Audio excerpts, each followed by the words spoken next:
This is green beans I will use to make my steamed noodles. And I already washed the green beans. Take the whole green beans two sides off and just broke in the middle like this. It's a whole green bean, so I just will be ready for using. Then I will use this pork chops for the meat. So I just cut the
this bottom mix with the liquid, and put all the vegetable and the meat on top, and try to put the steam 20 minutes. Will be everything will be done.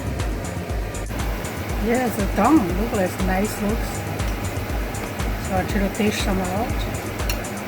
Then we'll be eat.